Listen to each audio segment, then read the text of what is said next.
Nous ouvrons nos Bibles dans 2 Thessaloniciens. Tunafungula mabiblia yetu wa Thessalonika wa pili.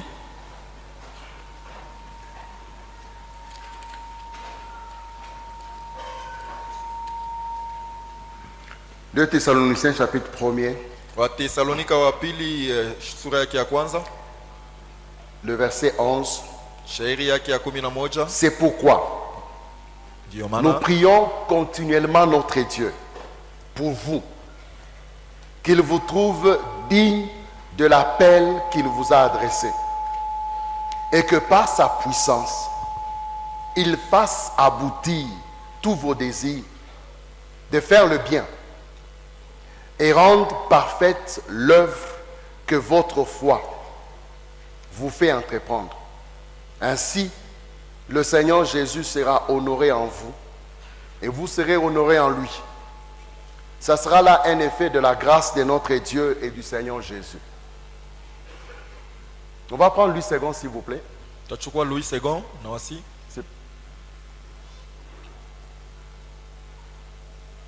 Si on peut mettre la version Louis II. C'est pourquoi aussi nous prions continuellement pour vous, afin que notre Dieu vous juge digne de la vocation et qu'il accomplisse par sa puissance tous les desseins bienveillants de sa bonté et l'œuvre de votre foi, pour que le nom de notre Seigneur Jésus soit glorifié en vous et que vous soyez glorifiés en lui, selon la grâce de notre Dieu et du Seigneur Jésus. Amen. Amen. Nous sommes dans 2 Corinthiens chapitre 1er. Tuku mwa Korinto wa pili sura ya kwanza.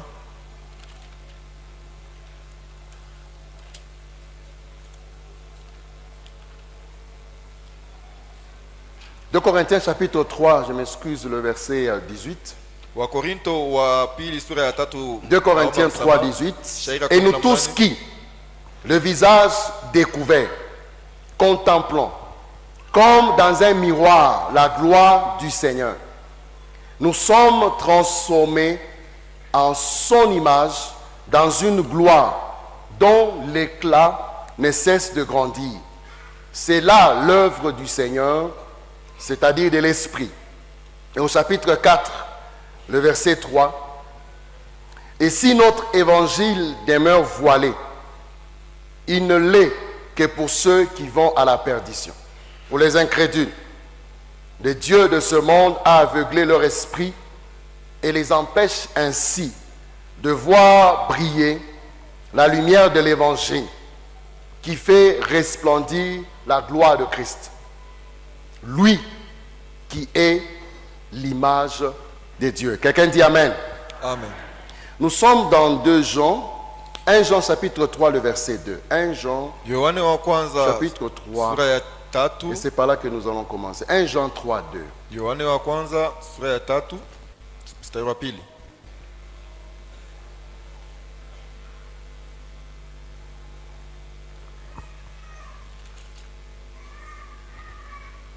La Bible dit, mes frères, amis, dès à présent, nous sommes enfants de Dieu.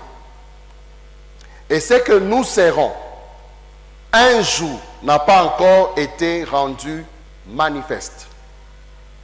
Nous savons que lorsque Christ paraîtra, nous serons semblables à lui, car nous le verrons tel qu'il est. Car nous le verrons tel qu'il est. Quelqu'un dit Amen.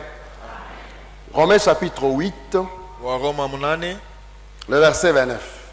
shairi yake ya 29. Romains 8, 29. Wa Roma En effet, 8, ceux que Dieu a connus d'avance, il les a aussi destinés d'avance à devenir conformes à l'image de son Fils, afin que celui-ci soit l'aîné des nombreux frères et sœurs. Quelqu'un dit Amen. Amen.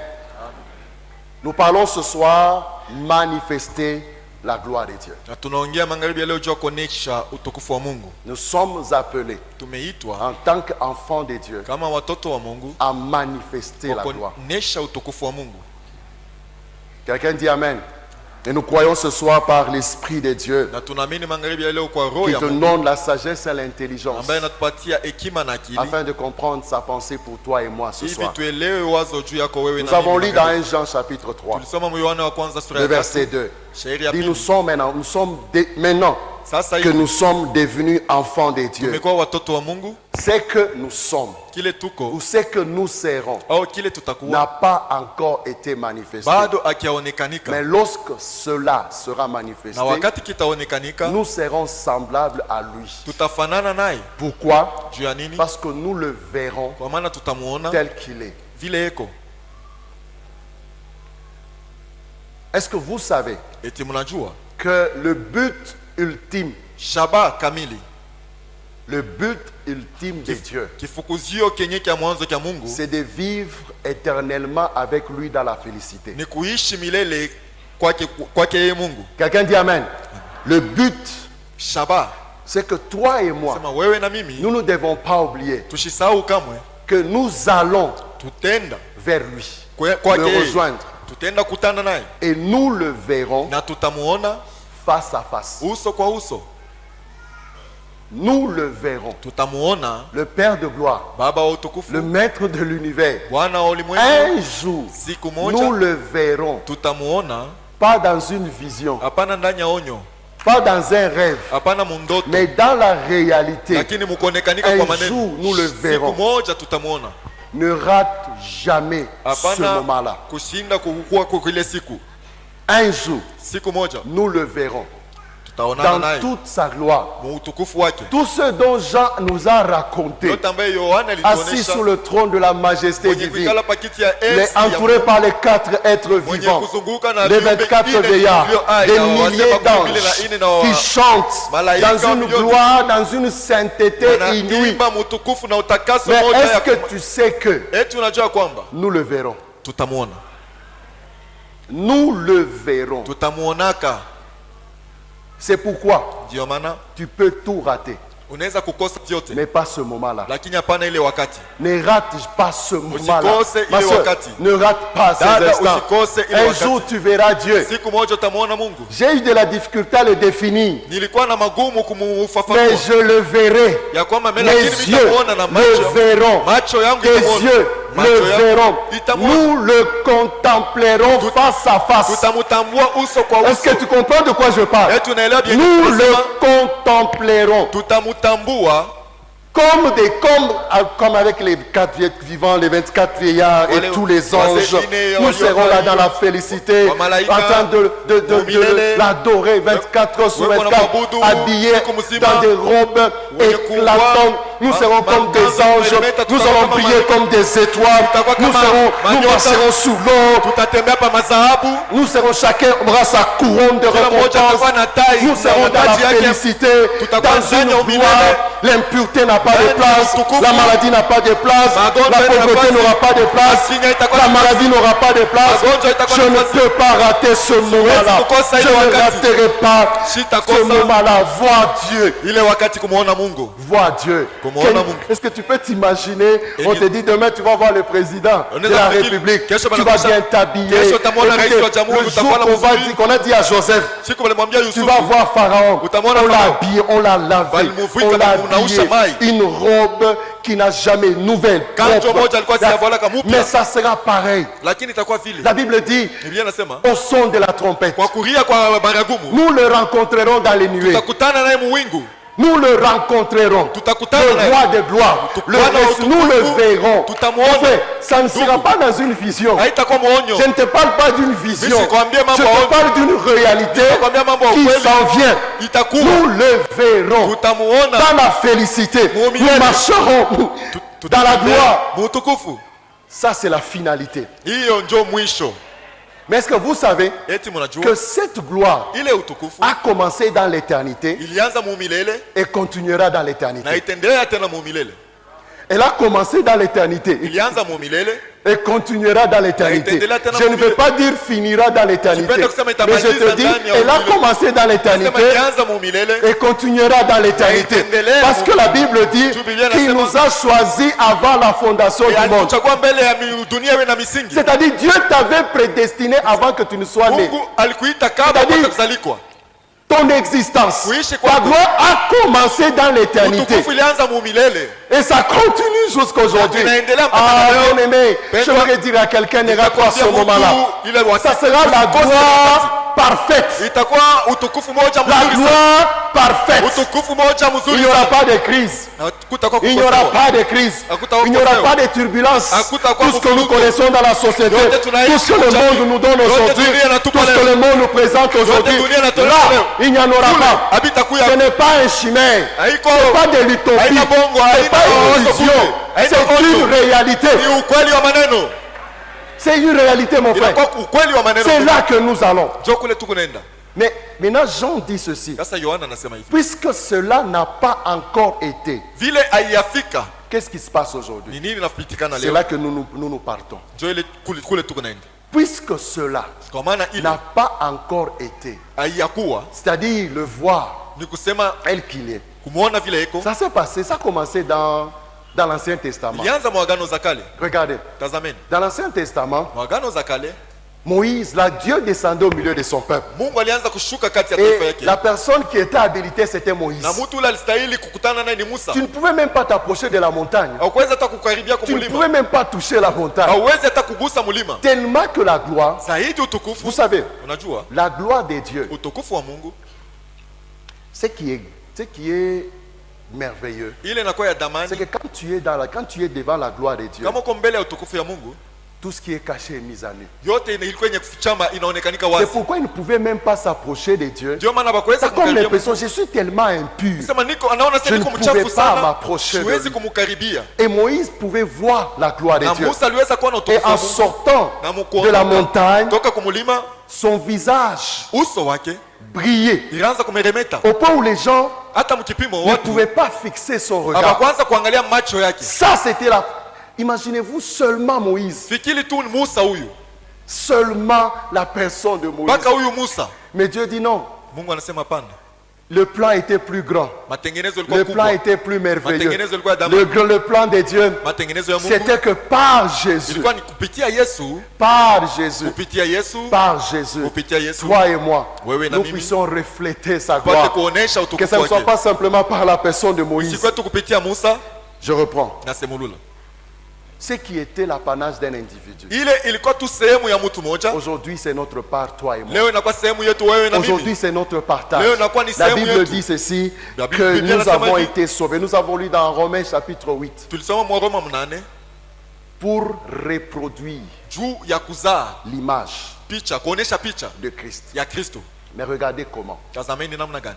Quand vous regardez dans 2 Corinthiens chapitre 4, Ukitazama Wakorintho wa pili sura ya 4, Paul dit ceci. Paulo anasema hivi. Si notre évangile est voilé, Kama injili yetu inapofushwa, il est voilé pour ceux qui périssent. inapofushwa juu ya wale Pour wanapotea, les incrédules, juu ya wale waamini. dont le Dieu de ce siècle Kama wa miungu wa hii a kizazi aveuglé l'intelligence alipofisha akili afin qu'ils ne vissent pas briller juu basione la splendeur de l'évangile de basione Christ. kumeremeta ile kumeremeta kwa injili ya Kristo. Lui, Christ, Yeye Kristo qui est l'image de Dieu. anakuwa mfano wa Mungu. Si l'évangile est voilé, Kama injili il est voilé inapofushwa, pour ceux qui périssent, inapofushwa juu ya wale wanapotea, afin que juu le monde, les gens de ce siècle, watu les wa incrédules, kizazi wasioamini ne voient pas briller la splendeur de wasione l'évangile. kumeremeta kwa injili. Mais regardez, Tazama toute cette gloire hii utukufu que yote Dieu pouvait manifester ile Mungu aliweza à kuonyesha travers un homme, kupitia mtu Dieu pouvait mmoja. descendre dans le tabernacle d'une Mungu gloire aliweza infinie. kushuka tu mwema, Mais Dieu a pris cette gloire, na Mungu alichukua ile Dieu utukufu, a pris cette puissance, Mungu alichukua uwezo ule, il a caché dans sa parole. aliificha ndani ya neno lake. Regardez bien aimé, Tazameni mpendwa, Vous savez, unajua la même Bible-ci, Biblia moja hii nous pouvons la lire tous, tunaweza kuisoma sisi wote, mais les gens ne la comprennent pas. lakini watu hawaelewi. Les gens ne connaissent pas Christ. Watu hawamjui Les gens n'ont Kristo. pas la révélation de la parole de Dieu. Watu habana na Les gens ufunuo n'ont pas la neno la Mungu. révélation de qui ils sont. Watu Parce habana na que le ufunuo diable kile beko. a aveuglé. Ibilisi Les aliufafunga hommes a macho, voilé. aliwafunika Quand il y a un voile, wakati tu ne kukupazia peux pas voir. hauwezi kuona. Moïse devait voiler son visage Musa alikuwa pour que les gens ne voient pas le reflet de la gloire qui s'est dégagé de son visage. Wasione utukufu Et Dieu ya utukufu aujourd'hui, ulikuwa unameremeta. Mungu leo Par à Jésus. kupitia Yesu, La Bible dit au commencement était la parole. Biblia inasema La kwanza parole kulikuwa était neno, avec Dieu. neno lilikuwa La pamoja parole na était Mungu, Dieu. neno lilikuwa La parole Mungu. s'est fait chair. Neno lilifanya Elle a kwa habité mtu. parmi nous, Na pale pleine ilitoka de kati grâce yetu. et de vérité. Yenye kujazwa Et na nous neema avons na ukweli. contemplé sa gloire, la gloire du Fils unique de Dieu. utukufu wa mwana wa pekee wa Mungu. Quiconque accepte Jésus Yoyote comme anamkubali Yesu Seigneur et kama Sauveur Bwana na personnel, Mwokozi wa il upekee. accède.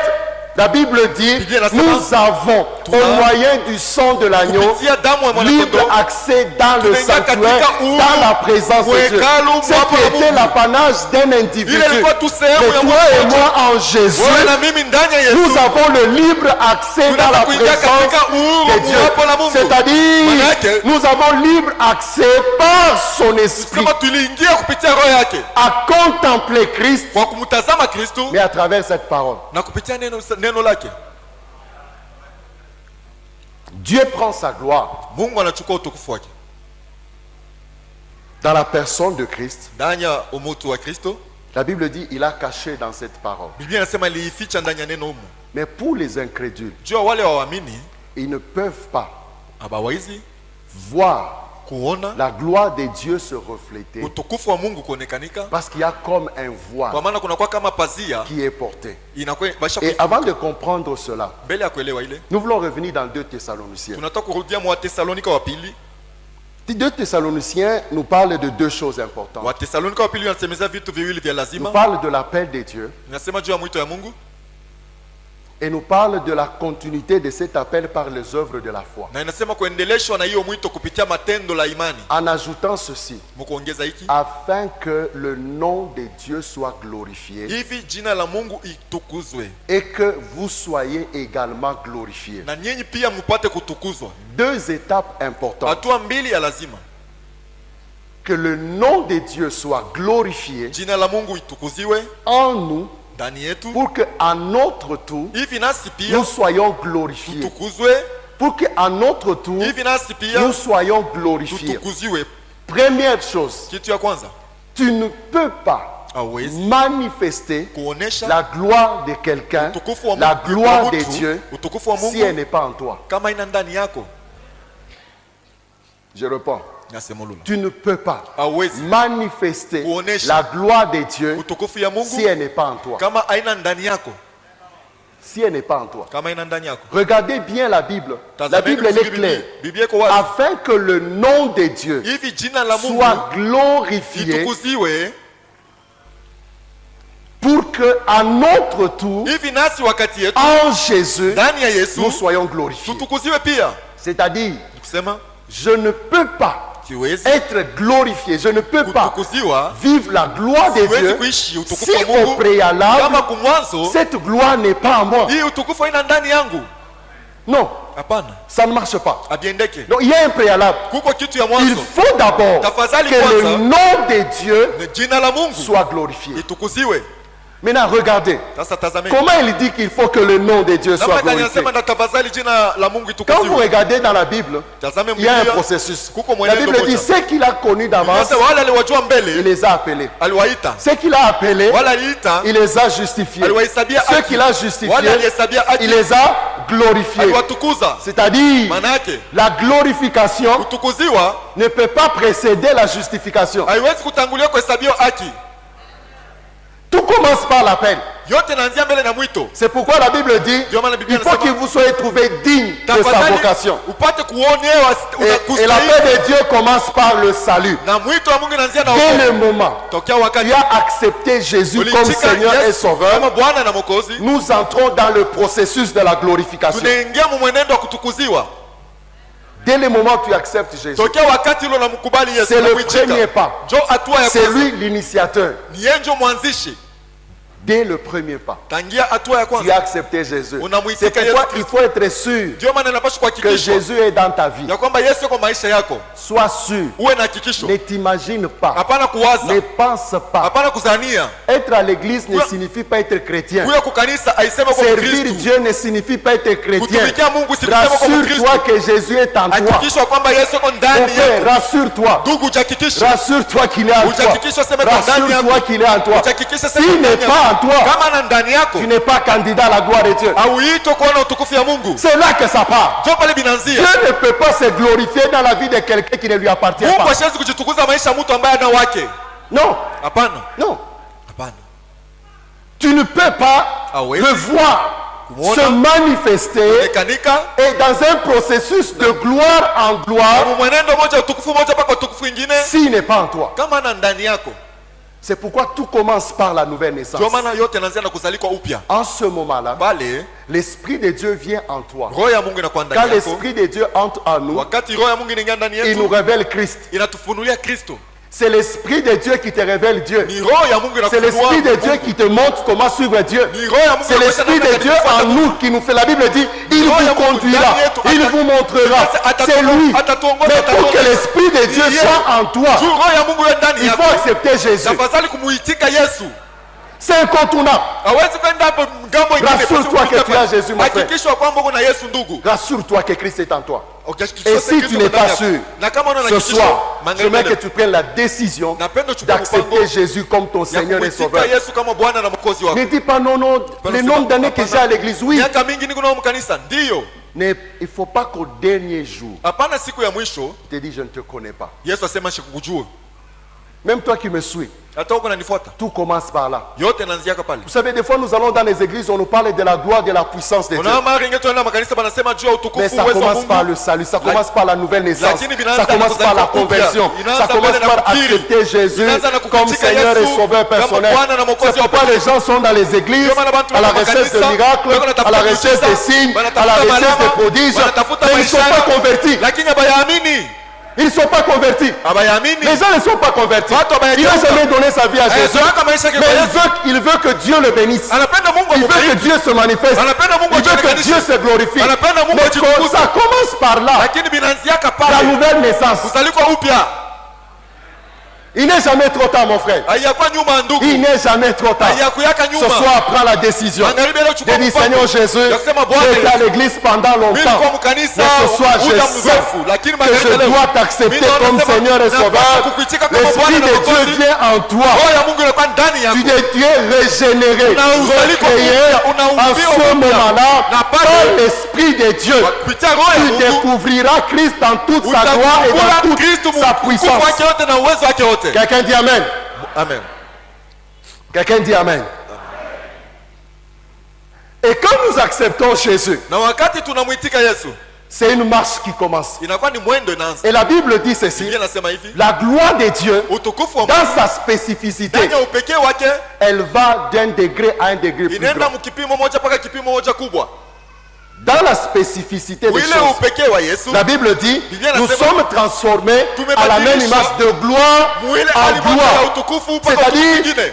plus nous avançons, Sema zaidi tunaenda plus mbele. nous le découvrons, Zaidi plus nous tunamjua. le connaissons, Zaidi plus tunamjua. nous accédons à une gloire plus grande. Zaidi tunafika kwa utukufu moja kubwa. Jusqu'à ce que nous le verrons un jour tel qu'il est. Mpaka na vile tutamwona siku moja vile eko. Quelqu'un dit Amen. Et c'est là que nous commençons. Ndio pale tunaanzia. La Bible dit ceci. Biblia inasema hivi, Le but de Dieu, shabaha ya Mungu, ceux qu'il a connus d'avance, wale alijua il mbele, les a prédestinés aliwatayarisha à mwanzo reproduire l'image de son Fils. kuzaa picha ya mwana wake. Et c'est par l'Esprit de Dieu en nous Na ni kupitia roho ya Mungu ndani que yetu. Christ est appelé à se reproduire Jo Kristu ameitwa kuonekanika dans ndani un yetu. processus de transformation. Mwenendo moja wa mabadilisho. Je reprends. Na semulula. Lorsque nous acceptons Christ, Wakati tunamwitika le Kristo, but n'est pas de j'ai donné ma vie à Jésus, Fukuzia ina ça sabili kwa s'arrête maisha par là, kwa Yesu je suis né inashika de pale, nouveau. nazaliwa Mais upya. un processus lakini de mwenendo transformation ya commence. mabadilisho inaanza. Un processus de transformation. mwenendo ya kubadilishwa. Quand nous avons lu dans 2 Corinthiens chapitre 3, Wakati tusoma kwa la Bible dit ceci, nous tous qui le visage découvert, sisi wote ambao uso uko wazi, c'est-à-dire Manake, nous tous qui avons accepté Jésus comme Seigneur et Sauveur, sisi wote tulimwitika Yesu kama Bwana na nous avons tous la même base. sisi wote tuna msingi moja. Il n'y a pas une nouvelle naissance plus spéciale que l'autre. Hakuna kuzalika kupya kumoja kwa upekee kushindia ingine. Si tu as accepté Jésus au village, Kama si ulimwitika tu as Yesu accepté Kristo Jésus dans un avion, kama si ulimwitika tu as accepté ndani Jésus ya dans un ndege, bateau, ulimwitika si tu as ndani ya accepté ndege, Jésus, je ne sais, c'est ulimwitika la Yesu, nouvelle naissance. imeitwa kuzalika upya. Tous visages découverts. Sisi wote uso wazi. Le processus commence. Mwenendo inaanza. Tous visages Sisi découverts. wote uso wazi pasio pazia. Contemplons la gloire de Dieu. Tutambue utukufu ya Mungu. Contemplons la gloire de Dieu. Tutazame utukufu ya Mungu. Où est-ce que nous contemplons cette gloire? Ni wapi tunaangalia ile utukufu? Nous la contemplons où? Tunaitazama wapi? Comme dans un miroir. Kama ndani ya kiwio.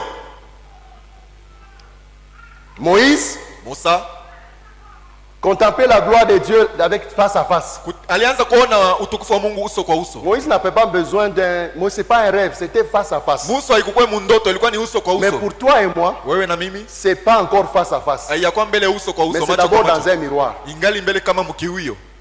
Nous contemplons la gloire de Dieu Tunatambua utukufu ya comme Mungu dans un miroir. kama ndani ya kiwio, Et ce miroir na ile kiwio n'est rien d'autre que la parole de haiko Dieu. kitu kingine isipokuwa neno la Quelqu'un Mungu. dit Amen. Mtu mmoja anasema amina. Quelqu'un dit Amen. Mtu mmoja anasema Lorsque tu amina. acceptes Jésus, Wakati unamwitika Yesu, tu es candidat à la manifestation de la gloire de Dieu dans ta vie. umeitwa kuonekanisha Il utukufu n'y a wa Mungu. pas d'exception. Hakuna Tous nous sommes candidats. Sisi wote Il n'y a pas de tumeitwa. privilégiés. Hakuna Il wale n'y a pas wanakuwa na des faida exceptionnels. kupita wengine. Toi et moi, Hakuna wale au même wapekee. degré, Sisi wote nous sommes mpimo moja. candidats. Tumeitwa. Mais la différence Lakini achanisha commence à ce niveau. inaanza mkipimo hii. Contemplons comme dans un miroir la gloire de Dieu. Kama mkiwia utukufu wa Mungu. Oh, cette gloire, Japo ile utukufu. 2 Corinthiens 4:3 nous dit, Wakorintho wa pili si notre 4:3 évangile est inasema, voilé, kama il injili est voilé pour inapofushwa, ceux qui périssent, inapofushwa tu wale pour wanapotea. les incrédules, Voilà. dont le Dieu de ce siècle Sema, a kama aveuglé yumba hii dunia. l'intelligence Kale kupofuta akili juu ya afin qu'ils ne vissent pas hivi isipa briller la splendeur de l'évangile, meremeta kwa injili. qu'ils ne puissent pas briller Isiambe- la gloire de Dieu Utukufu ya Mungu à travers l'évangile, kupitia injili.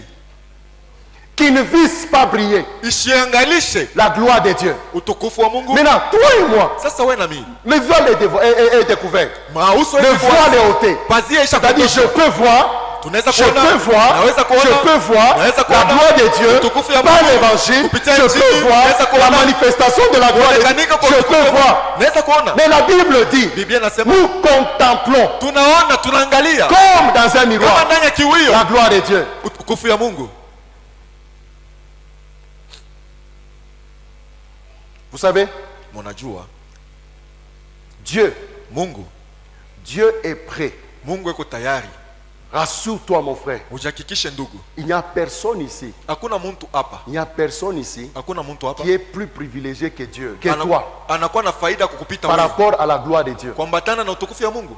Nous tous. Si La bote. preuve, Kionesho la Bible, Biblia. quand Dieu a décidé d'écrire la Bible, Wakati Mungu alichukua mpango wa kuandika Biblia, il n'y a pas le nom de quelqu'un. hamuna jina la mtu. Personne Hakuna mtu. ne peut dire que cette Bible lui a été d'abord prédestinée à lui. Anasema hii Biblia balimwandikia mbele yeye. C'est lui l'apanage. Yenjo mwenyewe wa kwanza iko Non. na C'est que faida. toi et moi, Kusema wewe na mimi nous sommes tous candidats. tumeitwa sisi wote Candidats kandida à la manifestation de la gloire. kwa kuonekanika kwa Mais utukufu Dieu ya a Mungu, pris cette gloire. na Mungu alichukua Il ile l'a utukufu caché dans la parole. alifichika ndani ya neno. Dieu prend la gloire. Mungu anachukua utukufu Il la met dans la parole. anaitia ndani ya neno. Maintenant, il dit commençons le processus. Sasa anasema tuanze mwenendo. Mais Dieu dit, Mungu anasema cette gloire hii utukufu se révélera à itafunuliwa toi kwa au wako fur et à mesure zaidi na que zaidi tu es dans le processus de transformation. huku mwenendo ya kubadilishwa. Cette gloire Hii utukufu se manifestera itaonekanika au fur et à mesure zaidi na que zaidi tu progresses huku naendelea dans le processus de ile transformation. mwenendo ya kubadilika. C'est laquelle transformation Sema ile mabadiliko reflétait l'image de Dieu. inaanza kuonesha uso wa picha ya Mungu. Laquelle Ile transformation mabadilisho se reflétait ni kusema kuonesha simplement Christ. kuonesha Kristo. Pas au ciel, hapana kumbingu, mais sous la terre. hapa pa dunia. Contemplons la gloire de Dieu Tuone utukufu ya Mungu dans sa parole. ndani ya neno lake. Quelqu'un dit Amen. Mtu mmoja anasema amina. En lisant la Bible, mon frère, Mukosoma Biblia ndugu, nous découvrons le Seigneur révélé tunamvumbula Bwana mwenye kufunuliwa dans toute sa grandeur, ndani ya ukubwa wake dans wote, toute sa puissance, ndani ya uwezo wake, dans toute sa magnificence. ndani ya kumeremeta kwake. Je te dis, mon frère, Nakwambia ndugu, si tu veux connaître la profondeur de l'amour de Dieu, kama unataka kujua uketo wa de la mapendo Mungu, grandeur de Dieu, ukubwa wa de la Mungu puissance de Dieu, na uwezo wa c'est Mungu, dans sa parole. ni ndani ya neno lake. Il n'y a pas de formule magique. Hakuna formuli ya kichawi. Maintenant, regarde. Sasa tazama, Il faut au préalable tafadhali mbele que toi mwanzo, et moi, wewe na mimi tu plonges tes regards waangalie dans la parole de Dieu. ndani ya neno la Mungu. Nous contemplons Tunaangalia la gloire de Dieu. Vous utukufu ya savez, la Mungu. contemplation, Unajua dans le kutambua. principe de la loi de la contemplation, Ile kanuni ya ce kutambua n'est pas un regard superficiel. haina tu Dans le kuangalisha processus yulu de la yulu. loi de la Ndani ya ile contemplation, mwenendo wa ce n'est kutambua pas juste tu regardes haina tu unaangalia et puis tu hivi pars. kisha Non, unaenda. c'est-à-dire quand je regarde, Sasa wakati ni il unaangalia faut que l'image tafadhali que ile je picha vois ile niko naona se reproduise en moi ionekanike pour que je ndani sois en yangu, mesure de la refléter. juu ni kwa mkipimo wa kuionekanisha. Dans la loi de la contemplation, Ile sheria ya quand tu kutambua regardes wakati unaangalia, une simple vue kuangalia tu hivi et kwa puis tu es epesi parti, kisha unaenda, il n'y a rien qui se produira. hakuna kitu Mais la kitafanyika. contemplation, Lakini il faut que ce que je vois Tafadhali kenye niko se naangalia reproduise en moi kionekanike ndani pour que yangu, ça se reflète. juu kionekanike nje. Quand ça se reproduit en moi, Kama kinazalika ndani ça yangu, commence un processus de transformation. inaanza mwenendo wa Parce mabadiliko. que tu ne peux pas reproduire quelque chose qui ne s'est pas formé en Juu toi. hawezi kuzaa C'est kitu kenye impossible. kitungiwe ndani yako, haiwezekane. Et le mot transformation, Na hii tamko en réalité, mabadilisho c'est le mot métamorphose. kwa ukweli ni kubadilika hali C'est la métamorphose. huku nageuka huku. On va arriver à la métamorphose. Tutafika mwile sehemu Je parle de la loi de la contemplation. unasema juu ile sheria ya kutambua ya Vous savez, kuangalia. bien aimé, Unajua mpendwa, la Bible dit c'est lui qui aura plongé son regard Biblia inasema ule atengiza dans macho la yake loi de l'éternel. ndani ya sheria ya Mungu. Tu peux regarder sans voir. Unaweza kutazama bila kuona. Dieu, Mungu dans sa sagesse, ndani ya hekima yake a pris toute la richesse, alichukua mali toute la yote, gloire, utukufu il wote, l'a caché dans la parole. anaificha ndani ya neno, Afin que toi, hivi wewe en contemplant sa parole, kutambua en kuangalia neno lake, contemplant sa parole, kutambua neno en lake, contemplant Christ, kumwangalia Kristo, plus tu regardes, zaidi plus unaangalia, Christ se révèle à toi. zaidi Kristo anajifunua kwako. Dieu ne se révèle pas d'un coup. Mungu ashijifunue mara moja, C'est dans un processus. ni mwenendo. Plus je plonge le regard, Zaidi plus naangalia, je le regarde, zaidi plus je le contemple, namtambua, plus il se révèle en moi. zaidi Et anajifunua plus ndani il yangu. se révèle en Zaidi moi, anajifunua ma ndani vie yangu. est en train de subir Maisha yangu une naishi métamorphose. kugeuka. Une métamorphose. Kugeuka. Et dans cette métamorphose, Kule c'est kubadilika. dans un processus de gloire Mwenendo wa en utukufu gloire. mpaka utukufu ingine. Quelqu'un comprend de quoi je parle? Mtu mmoja anaelewa Plus nini je nasema. répète, quand je regarde la loi de l'éternel, Wakati naangalia sheria ya Yahweh, plus je plonge mon regard zaidi par natazama l'Esprit de Dieu kupitia pour roho ya le Mungu, connaître, pour comprendre, juu ya il kuelewa, se révèle à moi. anajifunua ndani yangu. Plus il se révèle à moi, Zaidi anajifunua plus ndani yangu. il se forme en Zaidi moi anajitunga et ndani j'ai yangu. subi une Mimi naishi transformation mabadiliko à cette image. kwa ile picha. J'ai subi la Mimi transformation. naishi mabadiliko. Et quand j'ai subi la Na wakati mimi transformation, naishi ile mabadiliko, bien aimé, tu ne peux que la manifester. mpendo unapaswa pa kuionekanisha. Tu ne peux que la manifester. Unapaswa pa Tu ne kuionekanisha. peux pas manifester la gloire Hawezi kuonesha sans passer par utukufu un processus de bila kupitia métamorphose. mwenendo moja ya kugeuka, ya kubadilishwa. Non, mon frère. Hapana ndugu. Dieu n'est pas dans le superficiel. Mungu ana maneno ya yuluyulu. Non, mon frère. Hapana Tu ndugu. n'es pas venu un spectateur. Wao kukuwa Tu kujua es là, on kuangalishisha, prêche la parole, tu dis wanahubiri, Amen. unasema Tu amina, sors, tu pars. Tu unatoka, ne le unaenda, connais pas. Tu n'as même haujui, pas aucun souci de connaître la parole de tena Dieu. huzuni ya Dieu kujua ne neno va la pas Mungu. se révéler à toi seulement par des prophéties, Mungu des atajifunua visions, kwako des kupitia mpaka songes. maonyo, Dieu matabiri, n'encourage pas la mandoto. paresse. Mungu Va le hashita- chercher. Cherche-le hata kutuma dans la ndani ya parole. mvivu, umtafute ndani ya neno. Cherche-le. Cherche Dieu. Umtafute Mungu Il se révélera à toi dans Atajifunua une kwako. compréhension que tu n'as pas idée. ndani ya kuelewa kwenye hauwezi Tu ne peux kusikia. pas. Bien-aimé, Mpendwa, vous savez, najua c'est là toute la différence. njo achanisho yote ile. Il se révèle à chacun de nous Anajifunua kwa kila en mmoja wetu fonction de comment nous plongeons nos regards dans la kuambatana na parole namna de Dieu. tunamtazama ndani ya neno.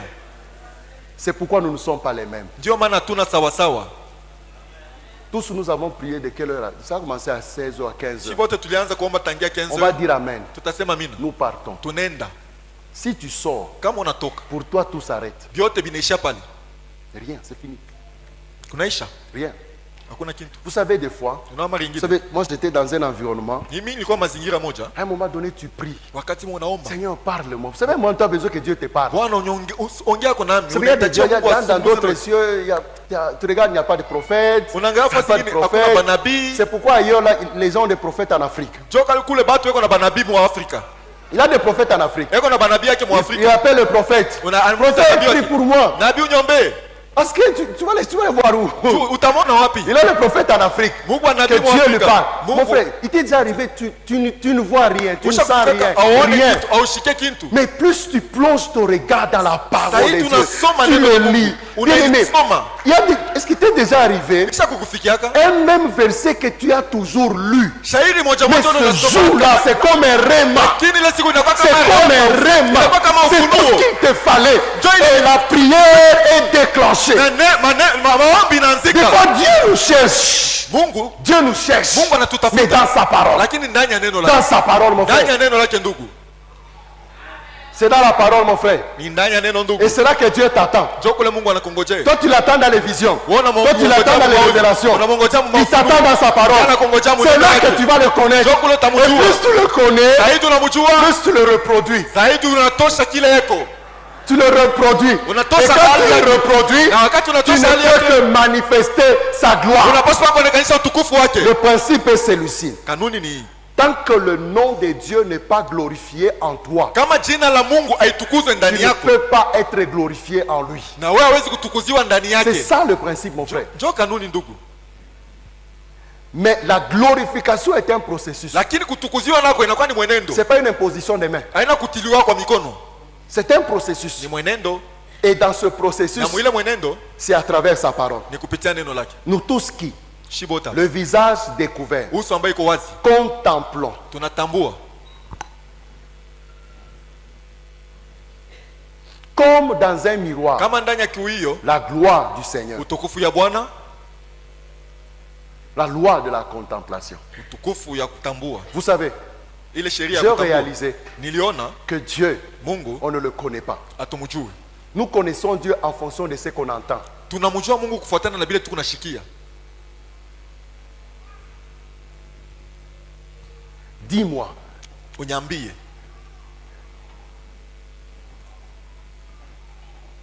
est-ce que tu prends le temps eti unachukua wakati de le contempler à travers sa parole? ya kumtazama kupitia neno lake.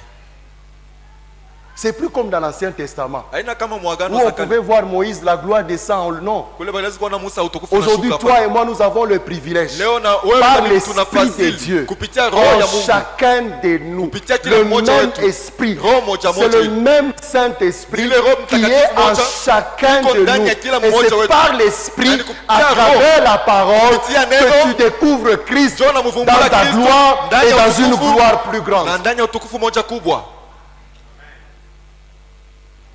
Mais maintenant, écoutez, Sasa sikilizeni. quand tu le contemples, Wakati la unamtambua, Bible dit nous sommes transformés Biblia inasema tumebadilishwa en cette image. mwile picha, Parce que tu ne peux pas kwa maana hauwezi le voir. Vous kumuona. savez,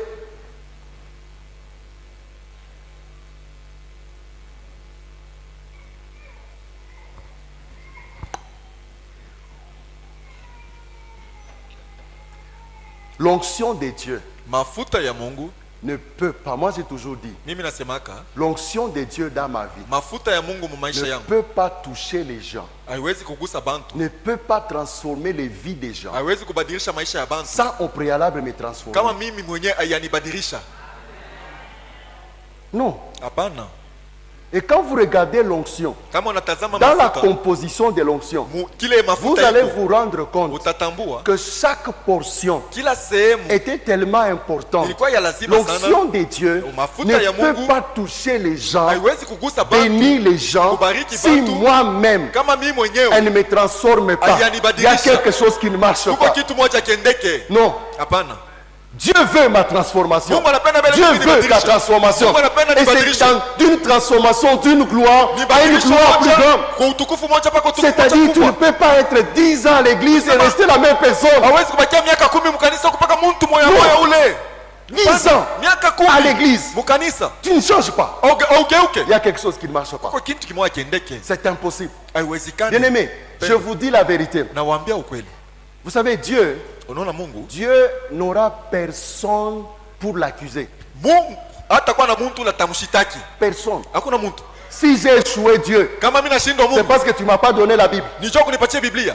Dieu dit, je t'ai donné mon esprit. Biblia Mungu anasema Je nikupatia t'ai donné roho. ma parole. Nikupatia neno langu. Quoi d'autre que tu cherchais? Kitu kingine kani unatafuta? Tout était dans ma parole. Yote ilikuwa ndani ya neno Tout langu. était dans ma parole. Yote ilikuwa ndani ya Mais neno parce langu. que tu penses que Juu nazanya tu kwa y auras certaines choses en dehors de ma parole. utapata vitu vingine nje ya neno langu. C'est pourquoi les gens vont toucher les fétiches. Ndio maana bantu waenda kubamba madawa.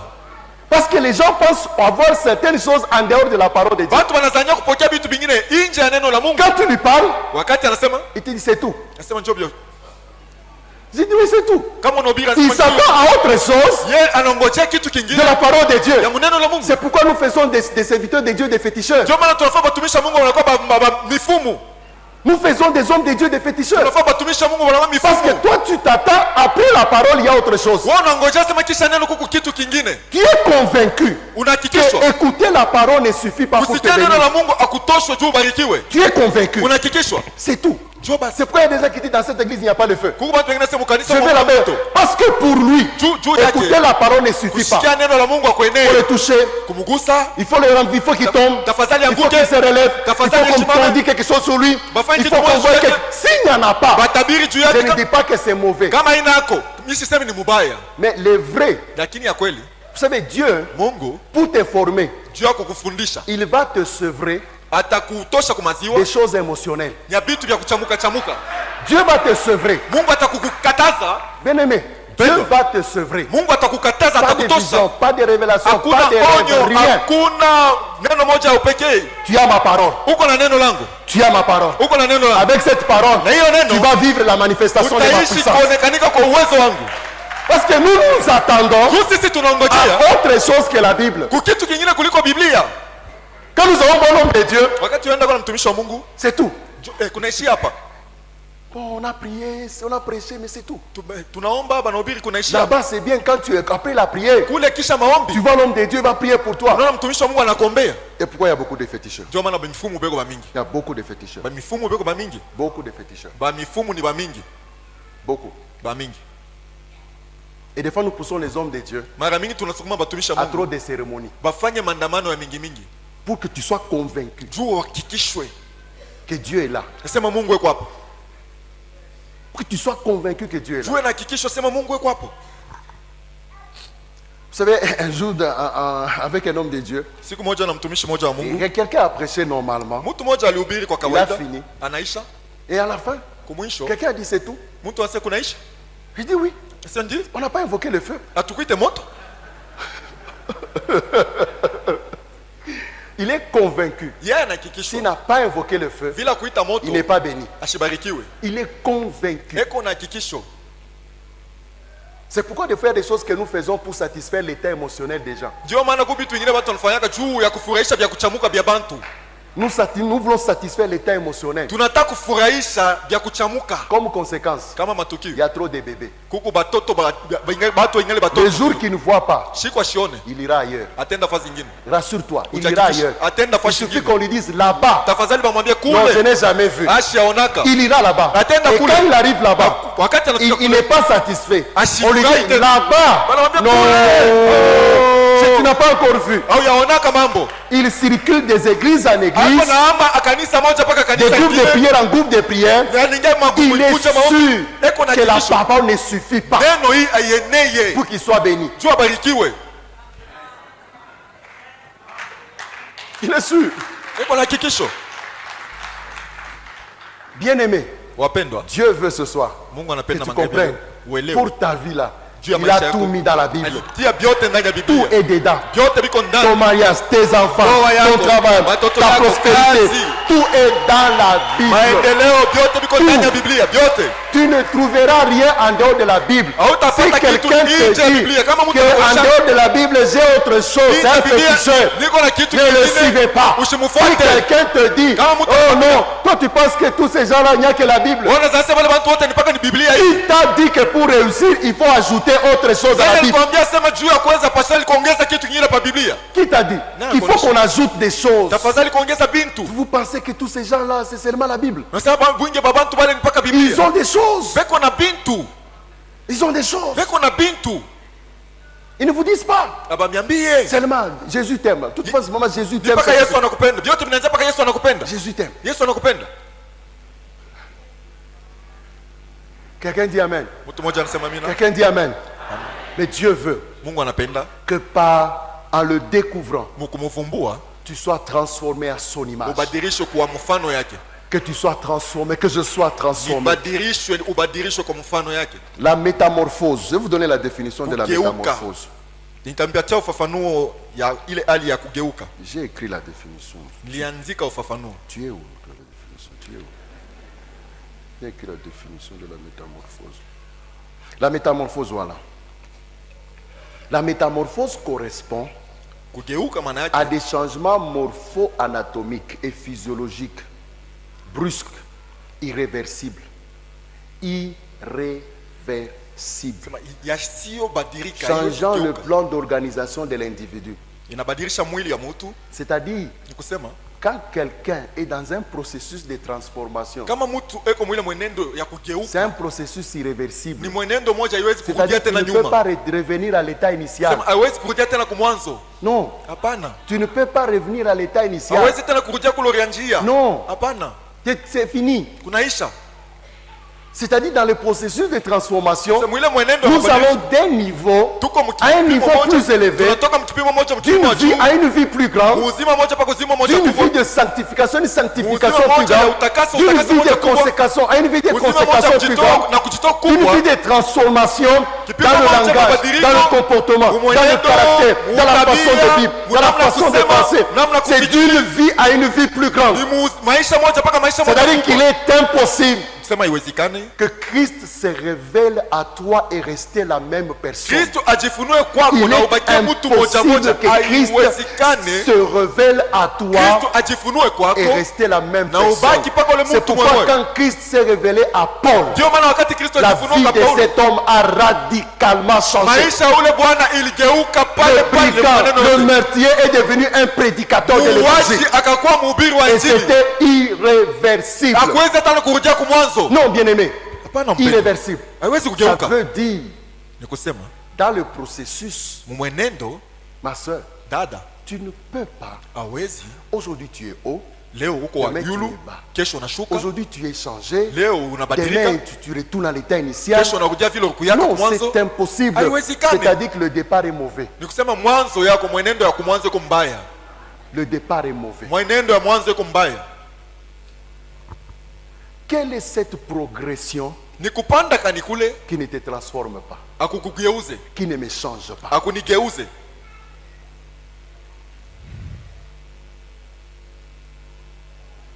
Qui ne me change pas?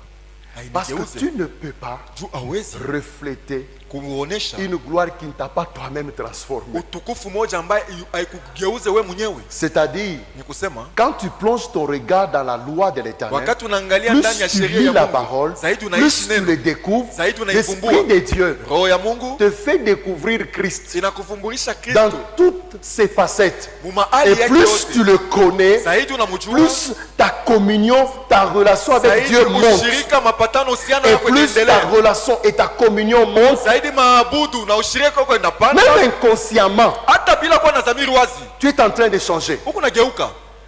Même inconsciemment, Hata bila kuwa na dhamiri tu es en wazi, train de changer. huku nageuka. Tu n'es plus la même personne. Hauna mtu moya moya. Les gens qui t'ont vu Bantu bali barikona. quand tu as donné ta vie à Jésus, Wakati ulitoa maisha yako kwa et Kristo, quand ils te regardent aujourd'hui, wakati tu wanakuangalia n'es wewe, plus la même personne. uko paka mtu moya moya.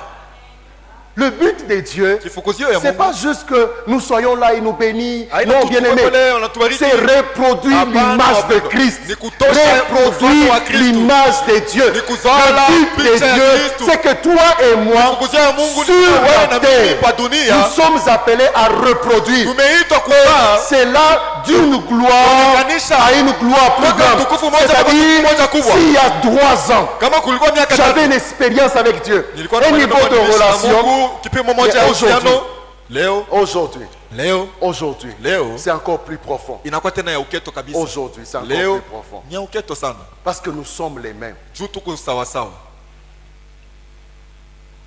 La parole, c'est la parole de Dieu qui te transforme, mon frère. Ni neno la Mungu ndio inakugeuza ndugu. C'est pas le ministère. Haina huduma.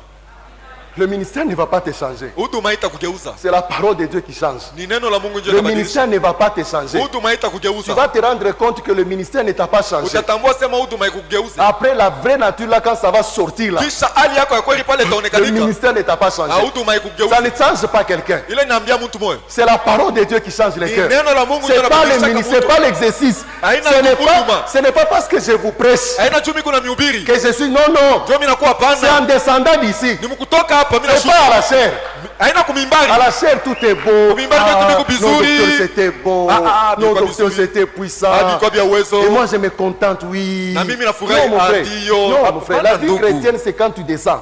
Ni wakati Quand tu es unashuka chez toi, kwa maisha Bukristo quand tu unaanza. es au marché, Wakati uko kwako dans ta kusoko, maison, munyumba c'est yako. là la vie chrétienne. Sio kule maisha Et Bukristo. tu ne peux pas rester la même personne. Hawezi kubakia mtu moja moja. Hapana. Nous ne reproduisons pas l'image de Dieu. Hauzale mfano wa On ne Kristo. reproduit pas cette image. Hauonyeshi Est-ce que ile le mfano. monde peut voir Christ à travers nous? Dunia inaweza kukuona Kristo Est-ce que le kupitia wewe. monde peut voir Christ à travers toi? Dunia inaweza kuona Est-ce Kristo que le kupitia monde wewe. peut voir Christ se révéler dans son amour, dans sa sagesse, dans sa puissance, dans sa simplicité, dans sa douceur? Upole Il wake. se révèle à toi. Kristo anajifunua kwako. Dieu a décidé Mungu alichukua mpango de se révéler au monde ya kujifunua kudunia par toi. kupitia wewe. Mais regarde, Tazama. les gens connaîtront Dieu Watu watamjua Mungu en fonction de comment tu le représentes. kuambatana na namna unamuonekanisha. Si en toi, Kama ndani il n'y a yako que la bonté, les gens ne verront que la bonté de Dieu. batu Mais si tu veux que les gens voient Dieu dans Kama son unapenda amour, sa watu sagesse, waone Mungu sa mu hekima simplicité, yake, sa mu upendo, profondeur, wepesi laisse wake, la uketo parole de wake. Dieu faire tout son travail en toi. acha neno la Mungu ifanye kazi yake yote Dieu ndani va yako. se révéler dans toutes ses facettes. Mungu atajionyesha Car mahali si yake toi, yote. Dieu va se révéler. C'est pas ton travail, c'est l'œuvre de l'Esprit de Dieu Ni kazi ya Roho ya Mungu en nous. ndani C'est yetu. pourquoi, bien aimé, Ndio maana nous wapendwa, devons cultiver l'habitude de connaître la parole de tunapaswa kuwa na Dieu. zoezi ya kujua neno la Mungu. Ce qui fragilise les gens aujourd'hui. Ile inafanya watu wawe Les gens ne wadhaifu leo. veulent pas connaître Dieu. Watu hawapende kumjua Mungu. C'est ce que mon pasteur de l'autre côté dit souvent. Ndio maana pastor wangu kule ngambo anasemanga zaidi. Aujourd'hui, avec les YouTube, Leo na ma YouTube, les prédications sur YouTube, mahubiri hapa YouTube c'est bien. ni mzuri. Vous savez, Najua chez nous, là, on a un principe. On a un principe. kule kwetu tuko na kanuni moja.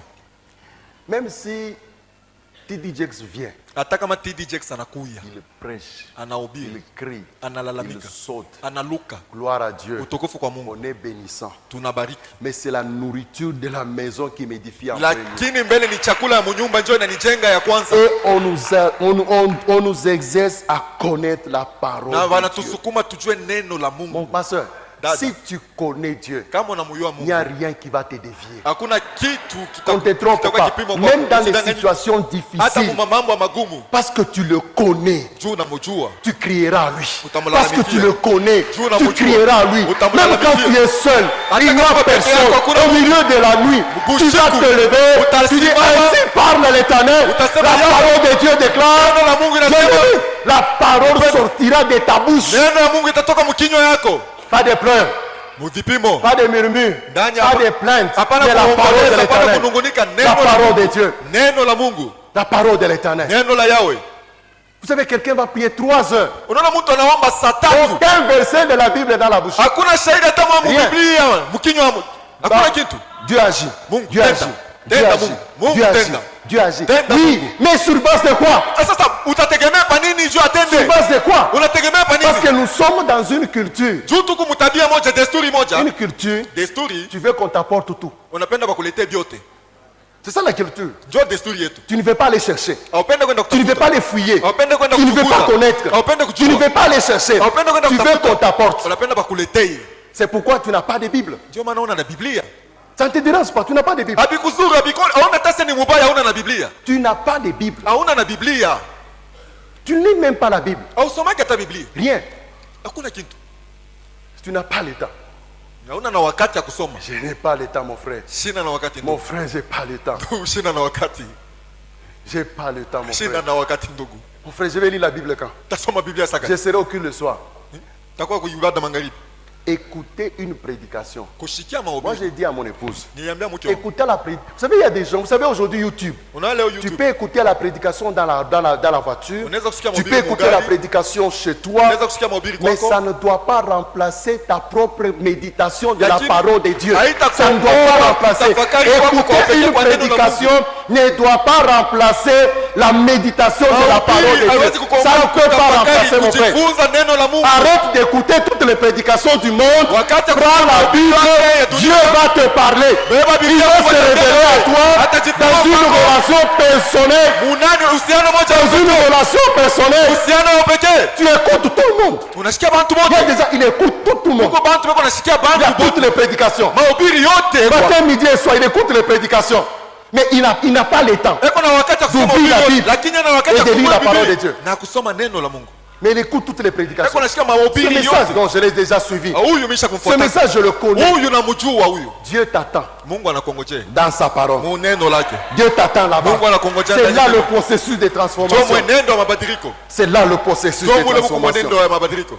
Et c'est très important, bien-aimé. Na ni lazima mpendo. Ma soeur, Dada, vous savez, je le crois. unaona mimi naamini. Je le crois. Na Que yamini. plus tu le découvres dans sa parole, Zaidi unamvumbula maneno lake.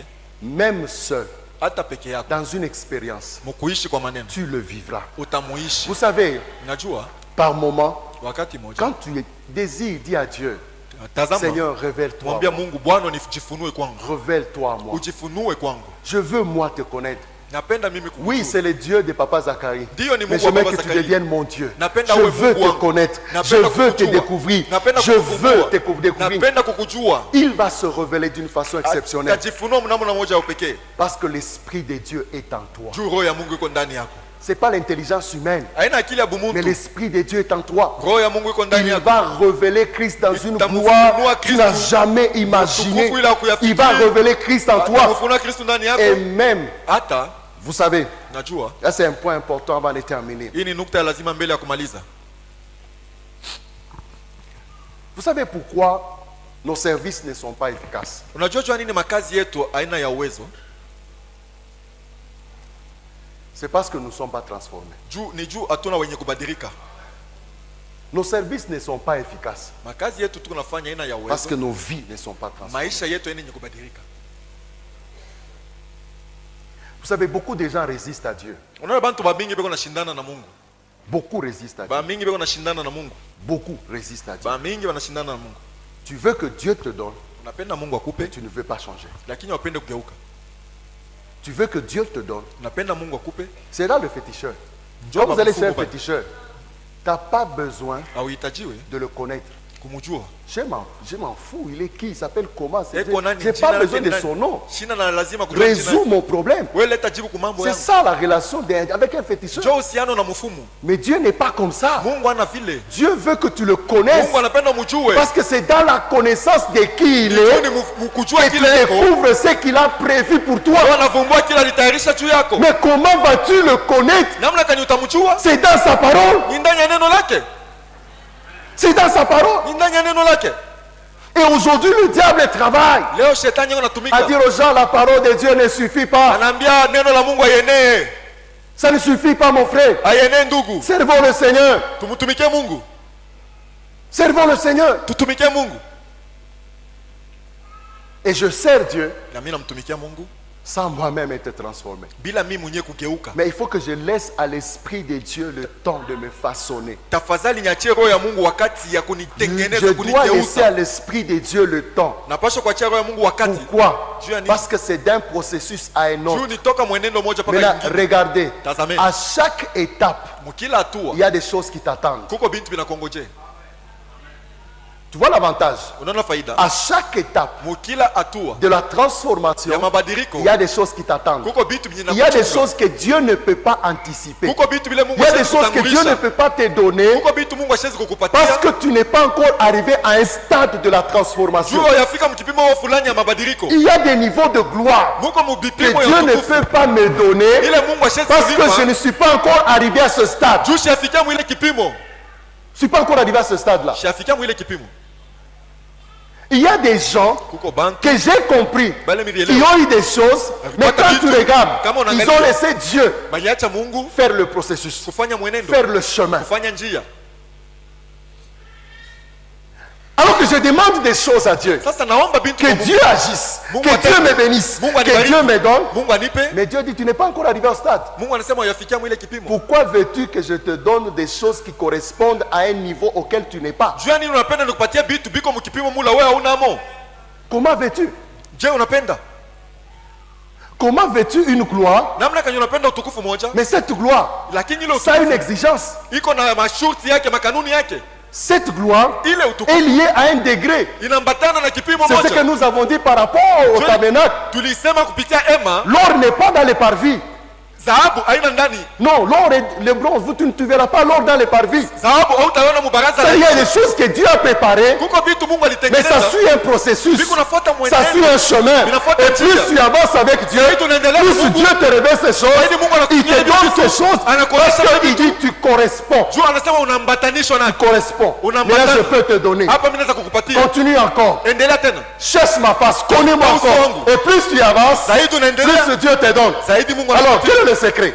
Siri ni nini? Au lieu de chercher la gloire, Pahali pa kutafuta cherche à le utukufu, connaître. tafuta kumjua. Et quelqu'un, si, au lieu de chercher sa gloire, Pahali pa kutafuta utukufu je wake, cherche à le connaître. natafuta Parce kumjua. que si tu es dans les lieux très saints, Juu kama uko pahali patakatifu je n'ai sana. pas besoin de prier pour l'or. Mimi sitahitaji Parce kuombea que je dhahabu. suis au milieu de l'or. Juu niko katikati ya dhahabu. Quelqu'un comprend de quoi je parle? Mtu anaelewa yenye niko nasema? L'or est dans les lieux très saints. Dhahabu iko pahali patakatifu Donc, sana. au lieu que je cherche l'or, Pahali nitafute dhahabu, mieux vaut à évoluer ni vizuri niende vers là où je vais le trouver. na kule mimi nitaenda kuikuta. Quelqu'un comprend de quoi je parle? C'est pourquoi aujourd'hui, Dieu t'amène d'un processus Mungu anakupeleka à un mwenendo moja. processus plus grand. Kumwenendo Maintenant, moja. regardez, il y a des gens, Sasa tazameni kuku Dieu, mtu il a évolué avec Dieu. aliendelea na Il Mungu. a évolué avec Dieu. Aliendelea na Mungu. Dieu le bénit. Mungu anambariki. Il arrive à ce stade, Anafika mwile il kipimo. s'arrête. Anashimamia pale. Il s'arrête. Anashimama. Il pense qu'il est arrivé. Anazania sana anafika. Il s'arrête. Anashimama. Alors que Dieu le voit plus loin. Japo Mungu Mais il s'est anamuona arrêté pale. Alisimama. dans le processus de transformation. Kuma mwenendo wa mabadiliko. Parce que ce n'est pas... Parce que la gloire suit le processus de transformation. Juu utukufu inafuata mwenendo wa mabadiliko. La gloire suit le processus de transformation. Utukufu inafuata ile mwenendo wa mabadiliko. Au fur et à mesure que je monte avec Dieu, Zaidi na zaidi napanda na la Mungu. gloire se révèle encore plus grande. Utukufu inaonekanika tena kubwa. Maintenant, zaidi. écoute mon frère, c'est pourquoi toi et moi, Sasa sikia ndugu, nous ndio maana sommes wewe na appelés. mimi Dis Seigneur, tumeitwa Bwana. je veux encore, Sema Bwana, je veux te connaître. Napenda Ouvre les yeux de mon kukujua. cœur. Fungua Je veux macho te ya moyo connaître wangu. à travers sa Napenda parole. kujua Et kupitia Dieu neno va se révéler à Na Mungu toi. Et atajifunua plus kwako. il va se révéler à na zaidi toi, atajifunua kwako. ta vie sera transformée à Maisha yako l'image de itabadilika Christ. kwa mfano ya Kristo. Et plus tu lui ressembles, Zaidi unafanana naye, plus tu lui ressembles. zaidi unafanana naye.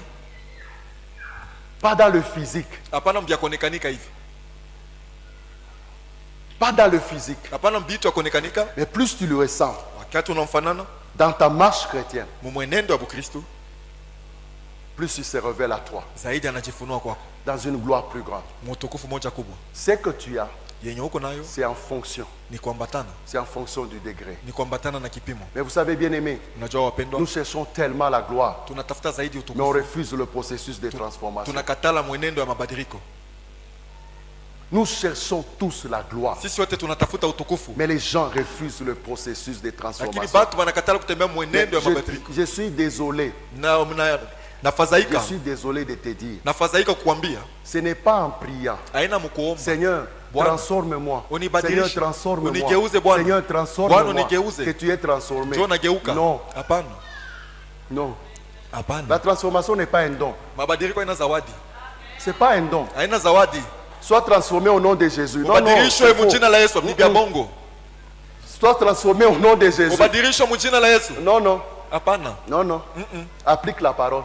tumia neno, Applique la parole. tumia neno, Appliquons la parole. tutumie neno, Appliquons la parole. tutumie neno. Maintenant, nous refusons d'appliquer la Sasa parole, tunakataa kutumia neno, mais je veux être transformé. napenda kubadilishwa. Non. Hapana. Et transformé à l'image de Christ. Na kubadilishwa kwa mfano ya Kristo. Transformé à l'image de qui? Kubadilishwa kwa mfano ya nani? Quel est ton modèle? Quel est notre modèle à nous? Mfano yetu si ni nani? Ce modèle, c'est Christ. Ule mfano ni Kristo. Pas l'image du pasteur. Hapana picha mfano ya Pas pastor. l'image. Vous savez, aujourd'hui, Na leo quand nous regardons ce qui se passe dans le monde, kama tunaangalia vitu viko napitikana vous mdunia, vous rendez compte que progressivement, unaona sema zaidi na zaidi les gens mettent à côté la parole de Dieu. batu weko natia pembeni neno la Mungu, Ils mettent en face les humains, banaweka kumbele bantu. les hommes. Bantu On n'est pas transformé à l'image du pasteur. atubadilishwa kwa mfano wa Nous sommes pastori, transformés à l'image de Christ. tumebadilishwa kwa mfano wa Christ Kristo. qui est sa parole. Kristo anakuwa neno Pas lake, l'image d'un homme. hapana mfano wa mtu, Non, hapana, pas l'image d'un homme. hapana Parce que mfano wa l'homme mtu. va mourir. Juu mtu atakufa, Mais la parole demeure éternellement. neno inabaki inadumu milele, La parole demeure éternellement. neno inadumu Mais milele. si nous regardons les humains, Kama tunaangalia bantu, juste une question pour toi. ulizo tu moja juu yako, Où j'en suis ni wapi niko dans mon processus de transformation? ndani ya mwenendo wangu wa mabadiliko? Où j'en suis Niko fazi gani dans mon processus de transformation? mwenendo ya mabadiliko? Est-ce que je subis la métamorphose? Eti niko naishi kugeuka? Est-ce que je change? Eti niko nageuka? Est-ce que je suis toujours la même personne? Au niko paka mtu moya moya? Ma façon de penser, Namna ma façon de yangu ya réfléchir, kufikiri, namna yangu ma ya kuwaza. façon... Mais vous savez, Unajua? tu vas te rendre compte, Utaona au lieu de chercher à ce que ton ministère soit puissant, pahali pa kutafuta huduma yako cherche ya uwe ya plutôt à ce uwezo. que tu sois changé, Tafuta transformé. mbele wewe Et ubadilishwe na rassure-toi ujihakikishe. que, vous savez, j'ai compris qu'il y a des choses, hein, Mimi nasema kuko bintu ça vient automatiquement. binakuwa kwa ghafla. J'ai compris qu'il y a des choses, ça vient automatiquement, mon Binakuwa frère. kwa ghafla. Automatiquement. Kwa ghafla. Tu ne vas pas les rechercher. Parce Hautabitafuta. que ça correspond à l'étape où tu es. Juu binambatana na fazi Ça unakuwa. correspond à l'étape. Binambatana na Plus je fazi. monte Zaidi na dans ma panda. communion avec Dieu, plus Ushirika na je Mungu. laisse la parole de Dieu Zaidi. entrer dans mon esprit, Naacha neno la Mungu me kuingia roho changer, yangu, me laver, kunigeuza, me kunisafisha, transformer. kunigeuza. Ah, mon frère, Ah, ndugu. tu le verras Utamuona. dans sa gloire, tu le Ndani ya verras. utukufu wake Je utamuona. te dis la vérité, Nakwambia ukweli. c'est pas du fétichisme. Haina mambo ya buchawi ya bufumu hapana. Alors n'écoutez pas des gens Mshishikie bantu. qui vous disent Bananiambia. que la parole de Dieu ne suffit pas. Neno la Mungu N'écoutez haienei. pas des gens comme ça. Mshishikie bantu wa Ne vile. prête pas l'oreille à n'importe quelle prédication. Hapana kuweka Ne riziki prête pas l'oreille à n'importe qui. Hapana kusikia Tu riziki. écoutes Kuweka riziki kwa n'importe mtu. qui. Huko nasikia mtu Et tu wote. viens à l'église. Na unakuwa Ton kanisa. esprit est embrouillé. Roho yako Tes pensées inafuruka. sont embrouillées. Maneno Parce que yako toi tu inafuruka. penses que Juu wewe en dehors de la Bible, toka Biblia il y a autre chose. kuko kitu kingine. N'avez-vous pas remarqué? Hauyaona? N'avez-vous pas remarqué Hauyatambua? que des fois nous avons beaucoup prié? Mara mingi tunaomba sana. Mais regarde, Tazama. tout ce que Dieu attend. Yote ambaye Mungu anaongojea. Je m'excuse, dans 5 minutes je finis. Monisamee mu dakika 5 mimi namaliza. Quelqu'un dit Amen. Kuna mtu anasema Quelqu'un dit Amen. Est-ce que tu peux acclamer le roi? Donne-moi Donne-moi une minute, je te dis quelque chose. Donne-moi une minute, je te dis quelque chose. Matthieu chapitre 5, verset 16. Mathayo 5:16. Matthieu 5, 16. Donne-moi une minute, je finis. Unipatie tu dakika chache mimi namaliza. Ainsi que votre lumière doit briller Nuru yako inapaswa kuangaa devant tous les hommes, mbele ya batu bote. afin qu'ils voient le bien que vous faites, Hivi baone mema ambaye qu'ils mnafanya. en attribuent la gloire à Dieu Na le Père. barudishe utukufu kwa Mungu. Et en Luc second dit, Lui c'est Dieu, comme Mungu. que votre lumière luise Nuru yako ainsi yangaze. devant les hommes, Na hivi mbele ya afin batu. qu'ils voient vos bonnes œuvres Hivi baone matendo et yenu glorifient mazuri. votre Père qui est dans les cieux. Na batukuze baba yenu waliye juu mbinguni. C'est-à-dire la gloire de Dieu Ni kusema utukufu wa Mungu augmente en inaongeza fonction des œuvres de la foi. kufuatana na ile makazi matendo ya imani. La gloire de Dieu. La Bible dit que votre lumière brille Biblia inasema nuru yenu afin yangaze. que les hommes voient vos bonnes œuvres Hivi batu waone matendo yenu mazuri. et qu'ils glorifient Dieu. Na bamutukuze C'est-à-dire Mungu. les œuvres sont les résultats Matendo yanakuwa ni de la matukio transformation de vie. ya mabadilisho Les ya maisha. œuvres que nous faisons Matendo sont tunafanya. les résultats. Inakuwa matukio.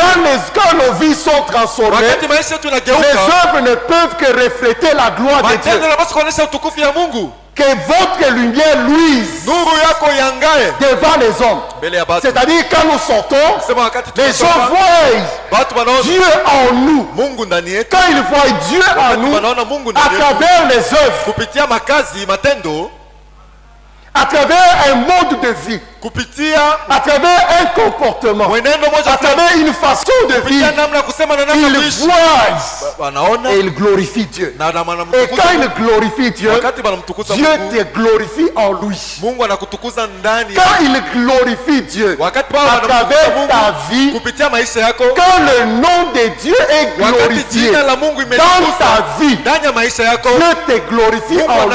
anakutukuza ndani Quand yako. le nom de Dieu Ndani ya est jina la glorifié dans ta vie Jina par la Mungu les hommes, inatukuzwa ndani ya maisha Dieu kupitia te watu. glorifie en lui. Watu wanakutukuza ndani. La Mungu question que nous nous anakutukuza ndani yako. posons, Ulizo est-ce que le tunajiuliza, nom de Dieu est glorifié dans ma vie? eti jina la Mungu imetukuzwa ndani ya maisha yangu? Est-ce que le nom de Dieu est glorifié dans ma vie? Eti jina la Mungu imetukuzwa ndani Est-ce que yangu? les hommes peuvent témoigner Eti bantu banaweza kushuhudia que ma vie a changé? ya kwamba maisha yangu imegeuka? Vous savez, il y a des gens Unajua kuko qui bantu font insulter Dieu jusqu'aujourd'hui. wanamchamburisha Mungu na leo. Il est chrétien à l'église. Eko Mkristo mukanisa?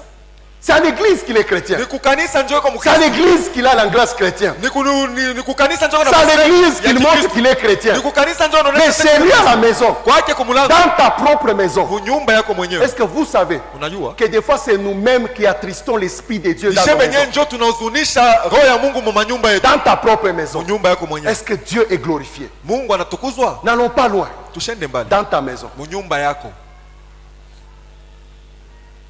dans ta propre maison, Munyumba yako wewe mwenyewe. dans ta propre maison, Munyumba yako. est-ce que Dieu est glorifié? Mungu ametukuzwa? Vous savez, Najua c'est parce que nous croyons ni juu tunaamini que Dieu est à l'église. Mungu yuko mkanisa. Nasema Mungu yuko paka mkanisa. On est convaincu que Dieu est à l'église. Tunahakikisha sema Mungu yuko ni mkanisa. Alors quand on est à l'église, on se sanctifie. Dieu, pardonne-moi. Ça veut dire que Dès que tu arrives chez toi, ce qui sort de ta bouche, Kama unatoka unafika kwako tu, bienye tu bingu unatoka dis tout kukinywa. et rien. Tu Unasema critiques, vyote, j'insulte, je critique, je unatukana, colpole, je parle à mal des gens.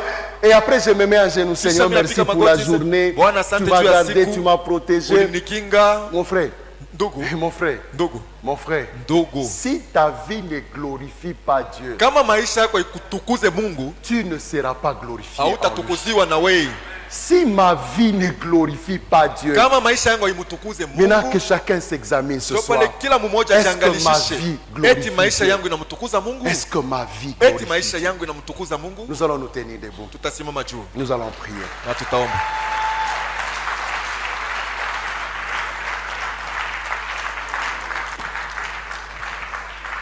Est-ce que ma vie Eti maisha yangu inatukuza Mungu?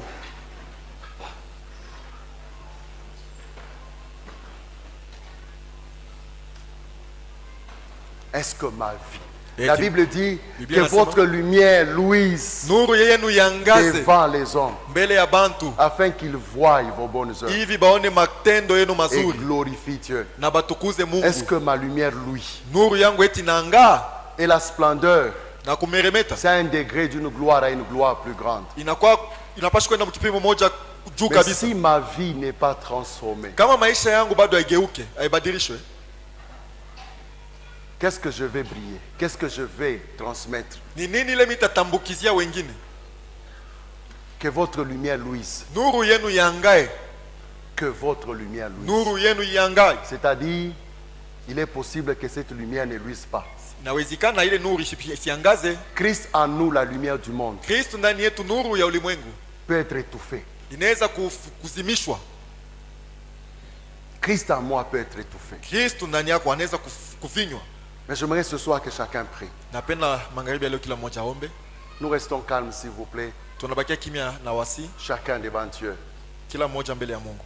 Chacun s'examine. Kila mmoja anajiangalishisha, anajichunguza. Ça fait longtemps que je sers Dieu. Nakawia sana mimi Je namtumikia suis à Mungu. l'église. Niko mkanisa, Je suis serviteur. Je suis engagé, mtumishi. impliqué. niko Est-ce que ma vie glorifie eti Dieu? maisha yangu inamtukuza Kristo? Est-ce que ma vie Eti maisha yangu subit le processus de transformation inaishi ile mwenendo wa mabadiliko à l'image de Christ. kama Kristo. Qu'est-ce qui t'empêche Ni nini na kuzuiza de briller? kuomba? Qu'est-ce qui t'empêche Ni nini na kuzuiza de prier? kuomba? Et ce soir, Magharibi ya tu leo vas dire à Dieu, Seigneur, utamwambia Mungu, Bwana, c'est telle chose qui m'empêche. huko vitu vingine vilikuwa inanizuiza, C'est telle chose. ni kitu fulani kinanizuiza. J'aimerais en être libéré aujourd'hui Napenda au nom de kuachana nacho, Jésus. kuachana nacho kuanzia magharibi ya leo. C'est telle chose qui m'empêche Ni kitu fulani de kinanizuiza monter avec toi. kupanda na wewe. Peut-être toi, tu n'as aucun intérêt pour la Bible. Saa zingine wao hata na faida moja juu ya Biblia, Aucun intérêt pour la parole de Dieu. hawana na faida hata moja juu ya neno la Mungu. Tu viens à l'église juste parce que tu veux recevoir. Unakuwa kwa kanisa juu unataka kupokea, C'est ton problème. ni mambo C'est yako, ton besoin. ni hitaji Quand yako. tu as besoin d'une solution, Wewe unahitajiwa jibu. le connaître ne te dit rien. Kumjua abikwambia hata kitu, C'est pas ton problème. hauna hata kule. Seigneur, résous mon problème. Mungu, jibu mambo yangu. Point final. Ndio Je binesha n'ai pas hapa. besoin de te connaître. Mishi na Je n'ai nahitaji pas besoin kujua. d'évoluer avec toi. Sina nahitaji J'ai kutembea besoin na de la wewe. solution à mon problème. Nahitajiwa jibu kwa mambo Alors yangu. chacun lève sa voix et prie. Kila mmoja Dans le inue nom. sauti. Seigneur, nous voulons te rendre Aombe. grâce ce soir. Seigneur, merci. Dans le nom de Jésus. Prie, s'il te plaît. Reste, Nakusihi. prie. Omba.